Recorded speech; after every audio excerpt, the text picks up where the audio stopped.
What is the Grays Bay and Road project? Well, it's a massive undertaking to develop a deep water port in Canada's Arctic. Thanks for listening to Hazardscape, Canada's national reconciliation and resilience network. Grays Bay is located in Nunavut, which is a territory in northern Canada. It was developed. It used to be part of the Northwest Territories, but then they kind of split the Northwest Territories almost in half, and Nunavut is now an Inuit territory for all intents and purposes. Grays Bay is located in Nunavut, almost smack dab in the northern coast of Canada, and it's a deep water port, one of a very few that exist, and it's economical because one, it doesn't require any dredging. And there's been some significant movement on the development of this port since the Carney government was elected, one of which in November 2025, the Yellowknives Dene First Nation and I'll probably get the name wrong here, but I think it's spelled Tlicho, Toluco government. They signed a memorandum of agreement or understanding to jointly lead the Arctic Economic and sort of Security Corridor project that Grays Bay and the road is part of. And this is really important for Canada because right now, Russia has been developing ice-breaking, LNG ships. So LNG being liquid natural gas that are poised to go through the Northwest Passage. Scandinavia is also developing similar ships, and China is actually looking to test nuclear icebreakers in the Arctic. So this port is really important because it will help solidify not only Canada's presence and sovereignty in our north, in the Arctic, it's also going to be, I think, a really good example of how Indigenous economic partnerships can, drive a nation building project of this size. So it is locally led by people that understand the North, that understand the culture, understand the land and the importance of what's going on up there, because a big part of the concern is, of course, the changing climate and permafrost and warming. And right now, the roads up in the north are either, built on permafrost or ice bridges or ice roads. And, a big part of this project is a road from Grays Bay connecting into the ice roads to Yellowknife.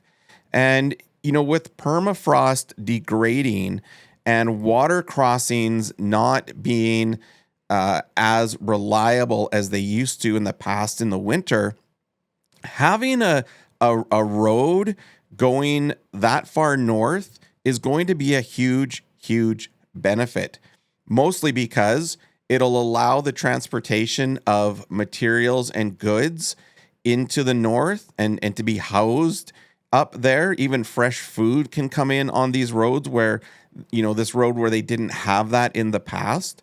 This port, it's so deep there, you can basically bring in any ship. The only ships that wouldn't be able to go through there right now, and this is mainly because of the ice that exists in the summer and the winter, would be large aircraft carriers. But really, every ship in the Canadian Navy right now can get into this port. It can even house the big ore bulker ships that you would see on the news. They're like massive. I don't know how big, but if you Google ore bulker ship, they're massive. So having this kind of capacity in Canada is so important. And there's even discussions up in the north, because back in the Paul Martin government era, they made a decision not to develop intercontinental ballistic missile interception sites. That was something that Canada had made a policy decision on and was totally against. But the people up in the north, organizations up there that are kind of involved in this economic development, they want to kind of revisit that as a way to develop the functionality of the area just a little bit more. And how this ties into, local issues is there's a real big push for this project because it's an opportunity for local businesses and workers to construct and be part of the permanent operations of not only the port but the road. They're looking at, the creation of new businesses to handle and manage the infrastructure, like barging companies for community resupply, support for mineral exploration activities, including Inuit-owned land. There's going to be tourism that comes out of this potentially, and regional logistics and, expediting activities that comes with opening up the Northwest Passage. So yeah, they would see increased employment and contracting, which is going to lead to, better housing, better, enhanced food security and health, a lot more family and community well-being by having this influx and permanent structure up there.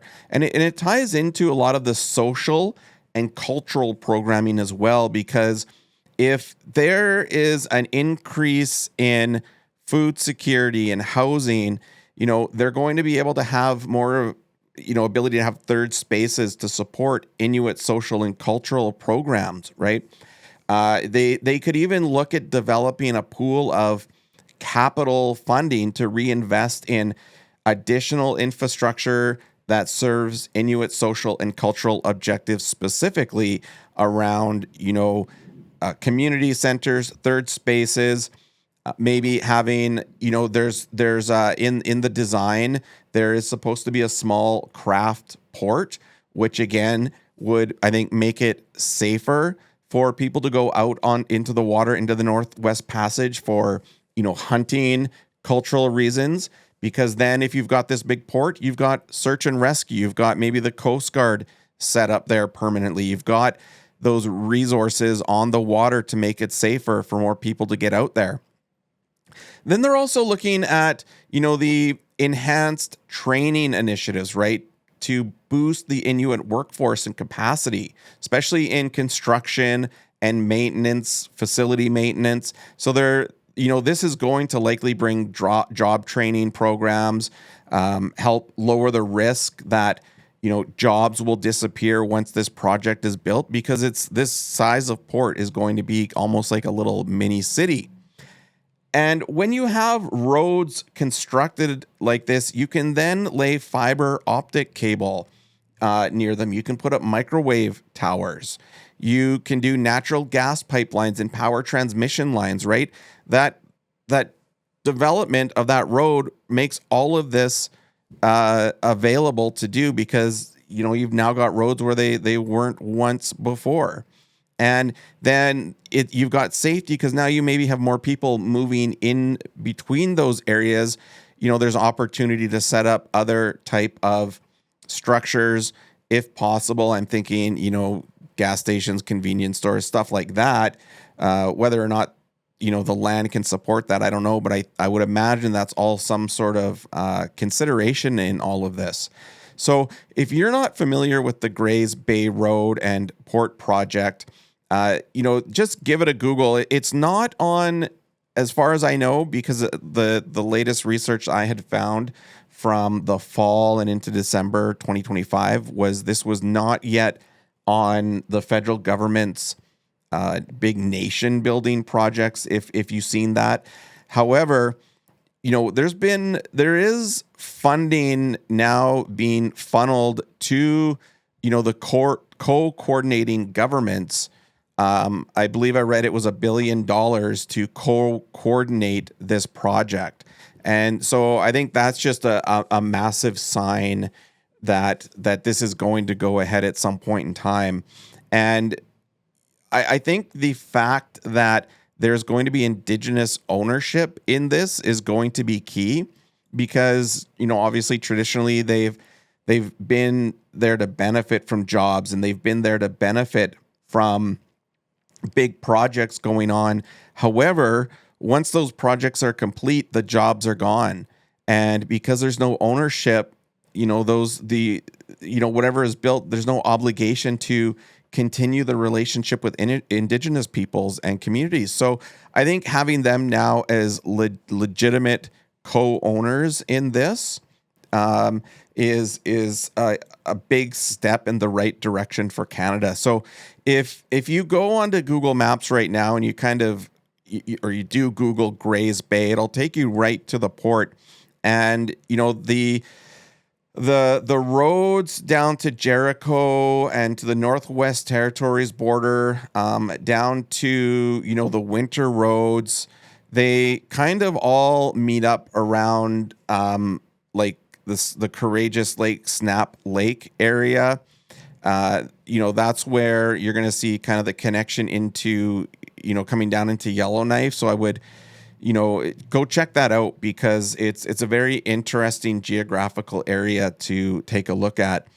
And for average Canadians that, don't live north of 60, this is going to be really important for small to medium-sized businesses to watch, especially if you're in Yukon, Northwest Territories, the Western Prairies, even in Edmonton, because in my earlier podcast about the Edmonton Regional Defense Alliance, this all kind of goes into the ability of Western Canada to provide resources and support in building up the North. And, if you could now basically drive from Edmonton to Yellowknife to Grays Bay, I don't know what kind of drive that would be like when the roads are all set up in the winter. It would probably be pretty crazy. You'd probably still want to fly. But still, having that connection and that ability to do that is significant, right? And, small, medium-sized businesses are going to want to watch for opportunities that will come out of all of the building up there. Having that port is going to lead to additional mining because there is a lot of silver, gold, copper, zinc up in that area. And having the ability to, develop additional mining because of the development of roads, that's a big national resilience piece, right? And it speaks to the kind of projects that I hope that the Canadian labor force is ready for. Because right now, I think, labor in Canada it can be hard to come by. It's expensive. There's, it's hard for people to go live in the North away from home. You've got to be living in, potentially work camps, communities that don't have a lot of housing. So a lot of these things have to be thought about before these projects start up. But it is something that I'm kind of watching for in terms of, great, we've got the money. The federal government's committed. The Indigenous communities are committed. But when it comes time to hire the people, the labor, the specialized skills that's needed to undergo this project with all of the other projects that are going on, like the Crawford Nickel Project, the Quileute Hydro, they've got a hydro project, even, the North Coast Transmission Line. All of these big projects are all going to require a lot of labor. And, we don't even, having the labor to build houses and, just other critical infrastructure, it's really hard to come by. So, yeah, I think that's why the Economic Regional Defense Alliance, they've partnered with U of A and NAIT, because that labor force training is just going to be so important. We have to train a couple generations of people to not only contribute to these projects, but to contribute to the maintenance and serviceability of them after they're built, right? And, we've also, with this, it's also going to increase the capacity of the military. Uh, you know, are you going to have the people wanting to join the military that's needed to make these things effective? If the Department of National Defense and the Canadian Armed Forces decides to join in the development of this wharf and port, I think right now I don't know if that's totally been discussed. This port is more of like an industrial type of port. It's not a military base. I should be clear with that at this point. So, whether, the Navy, D&D wants to have a role or a stake in this, I think that's still yet to be confirmed from all the research that I've looked at. But again, that's just another thing to keep an eye on, because if D&D does, I guess, capture the opportunity to be involved in having a presence and facilities and resources at a port like this, then it's going to need more personnel and more people. And I always like to kind of throw in the disaster and emergency management piece to this, because what goes through my head with having a new deep water port and a road like this, I mean, you're going to need enhanced search and rescue for sure, not only for on the water, but on the road. You're going to need to have a mini sort of little, health station, hospital, ambulatory at the wharf. Everything that you have in a big port in Vancouver or Esquimalt or on the East Coast is going to have to be developed up in the Arctic, and that is that's not going to be easy, right? You're dealing with extreme temperatures. You're dealing with melting permafrost, warming climate, all the things that go on up there. Is even like not even the labor ready for it, but does Canada have the equipment, the engineering to kind of manage all of that? Maybe there's an easy answer, and I'm searching for people that might have that answer. But absolutely, this is one project to keep an eye on. I'm totally fascinated by it, and I'm totally fascinated by how it's going to link into Yellowknife and Edmonton, especially as Edmonton positions itself with the defense hub and all the money being spent on through the Canadian industrial defense strategy. So stay tuned for more as we dissect this and try to, filter down from the high level strategy down to the operation tactical piece in the local communities and how it's going to ripple out and affect other communities and organizations in Canada. Thanks for listening.